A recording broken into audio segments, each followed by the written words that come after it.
are 6 big Canadian universities that don't require IELTS at all for admission. Additionally, there are over 50 Canadian universities that accept less than 3 GPA. But in today's video, we are discussing the reality of low IELTS scores and low GPAs to study in Canada. By the way, my name is Sadia. I'm an electrical engineer doing Ph.D. in machine learning in Montreal, Canada, and on this channel we usually talk about engineering, machine learning, and highly paid scholarships. So if that is something that interests you, you might consider subscribing. Alright, what are the main reasons students want to study in Canada? There are 3 main reasons that a lot of people want to move to Canada, study here. The number 1 reason is money, the number 2 is immigration or PR, and the number 3 then is study itself. So when it comes to money, people want to come here and study here not just for the study itself, but to get part-time jobs or to get full-time jobs after graduation, because the value of Canadian lira, that's a Turkish lira. I still have some remaining memories, it seems, from my time in Turkey. The value of Canadian dollar is a bit higher than a couple of other currencies for countries like India and Pakistan, for example. So a lot of people who want to come to Canada for studying actually want to come here to work here, make some money, send it back home where it will be much more valuable and will be beneficial for the family. So if that is your main reason for wanting to study in Canada with low IELTS score and low GPA, then good news is there are a lot of ways you can still come here as a student, work part-time, graduate, later work as full-time, make some money and support your family. There are a lot of Canadian universities that don't require IELTS. There are a lot of Canadian universities that don't require a high CGPA. So you are in good hands. You can apply to come here as a student. You can work part-time. After graduation, you can work full-time and you can keep making money and keep sending money home to support your family.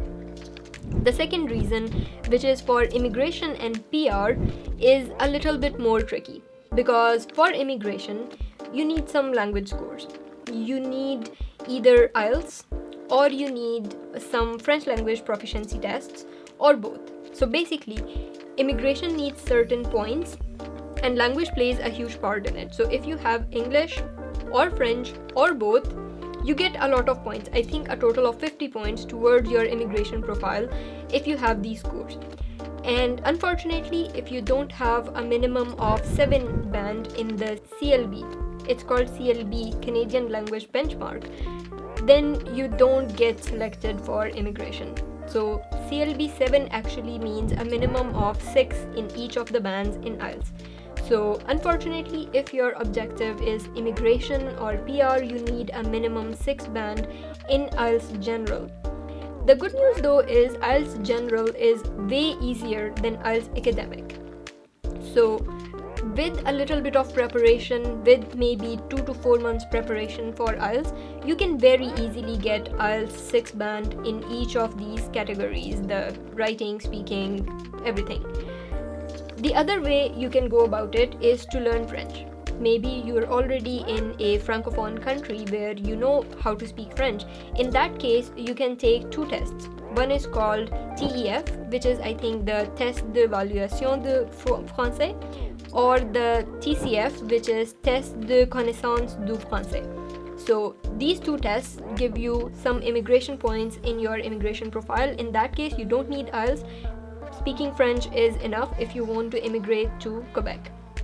But having both French and English is a huge advantage in your immigration profile to come to Canada if your ultimate objective is not just to study but to immigrate to Canada as an immigrant and stay here. The third reason is the study itself. But before we get to study, if you're liking this video so far, you might consider gently tapping the like button. A lot of people are asking people to smash the like button and hit subscribe. I don't like this trend of hitting and smashing things. I don't know why a lot of my favorite YouTubers are asking people to hit and smash things. I'm not gonna ask you to do that, but if you are liking this video, please consider gently tapping the like or the subscribe button. both would be awesome. And if you have any specific questions, please comment them. I would get to them as soon as I can. And please also let me know what is your main reason for watching this kind of videos about coming to Canada. Is it the work? Is it the immigration? Or is it the study itself? So that I can focus more of my future content to tailor to your needs. Whatever you want me to focus on, I will focus on that in my future videos. So let me know in the comments. Alright, so the third reason, which is the study itself. Well, to study in Canada, because of study itself, because you want to study at a great institute, because Canada has some of the great universities in Canada, some of the best.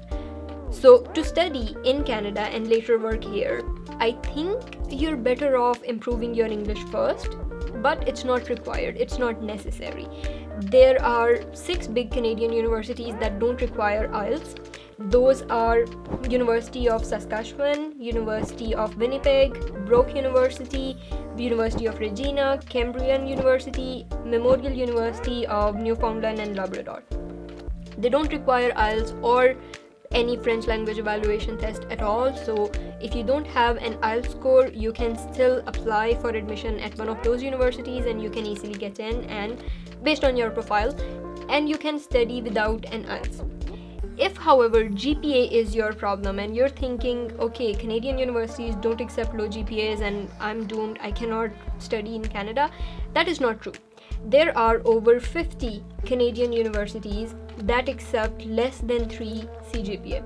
So it's not hopeless for you. You can study in Canada with low CGPA, with less than 3 CGPA. And if you want to study at one of those universities, then you don't want to miss this video where I explain what those universities are, what kind of programs and degrees they offer, and how to apply for admission at each of them. So don't miss that video.